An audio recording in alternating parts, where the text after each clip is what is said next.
غوث پاک کے ابو کی نیک نیتی دیکھی تو اپنی بیٹی سے شادی کی. بیٹی کیسی تھی؟ علماء کرام سے پوچھو. غوث پاک کے ابو کی شادی شیخ عبداللہ سومئی کی بیٹی سے ہوئی. اس لڑکی کا نام تھا مخدومہ فاطمہ ام الخیر. ہاتھ اٹھائیں بچے، اٹھائیں بچے. اگر کوئی آپ سے پوچھے غوث پاک کی امی کا نام کیا تھا، کیا بتاؤ گے؟ مخدومہ فاطمہ ام الخیر. کیا بتاؤ گے؟ برکت کے لیے بولو، شفا کے لیے بولو. مخدومہ.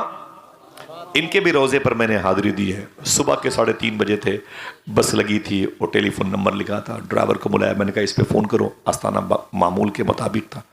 وہ آیا تو بولتا ہے کہ 5 منٹ کے لیے سب کو جانے دوں گا، بعد میں بس سے بیٹھ جاؤں گا.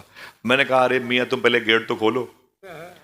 جب وہ گیٹ کھولے تو پھر میں نے ان کی خدمت کی، ان کو نظر و نیاز پیش کی ہے. میں نے کہا اول مرتبہ یہ زوار آئے ہوئے ہیں، انہیں امی کی بارگاہ میں رہنے دیجئے.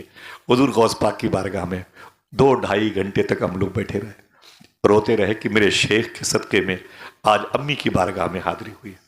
جس لڑکی نے کبھی کسی غیر مرد کو نہیں دیکھا، جس کے کانوں نے کبھی فحش باتیں نہیں سنی، جس کی زبان پر کبھی گالی نہیں آئی، جس کے ہاتھوں سے کبھی کسی غریب کو تکلیف نہیں پہنچی، جس کے قدم کبھی گناہوں کی طرف نہیں گئے، وہ غوث پاک کی ماں ہے. اللہ ان کی ماں کا فیض عطا فرمائے. اور آپ کے گھر میں اگر ماں ہو تو ماں سے محبت کیا کریں. انشاءاللہ بولیں، دل سے بولیں، دل سے بولیں. بڑے ظالم ہیں لوگ، مجھ سے کہتے ہیں کہ معاشرے کی اصلاح کی بات کرو، اور پھر جا کے اپنے ماں باپ سے نفرتیں کرتے ہیں. آج کا عالم معلوم کیا ہے؟ بڑے والے بیٹی کی بارات آئی ہے.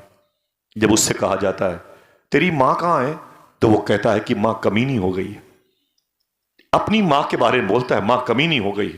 بولے باپ وہ تو سٹیا گیا ہے، وہ چھوٹے والے جو بھائی ہے نا بیٹا، اس کا اسی کے بہکاوے میں آ گئی ہے میری ماں.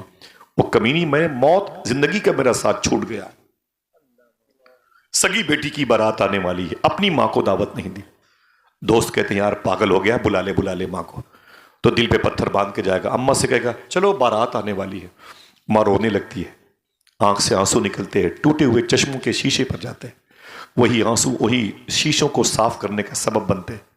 پھٹا ہوا دوپٹہ ہے، ایک لاٹھی اٹھاتی ہے، ٹوٹی ہوئی چپلیں پہن کے ماں پیچھے اپنے بڑے والے بیٹے کے گھر میں آتی ہے.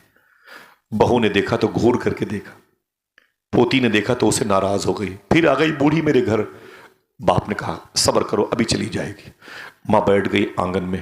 اسے صوفے پر بیٹھنے کے لیے کسی نے نہیں کہا. ماں ہے ماں، اسے بیڈ پر بیٹھنے کے لیے کسی نے نہیں کہا.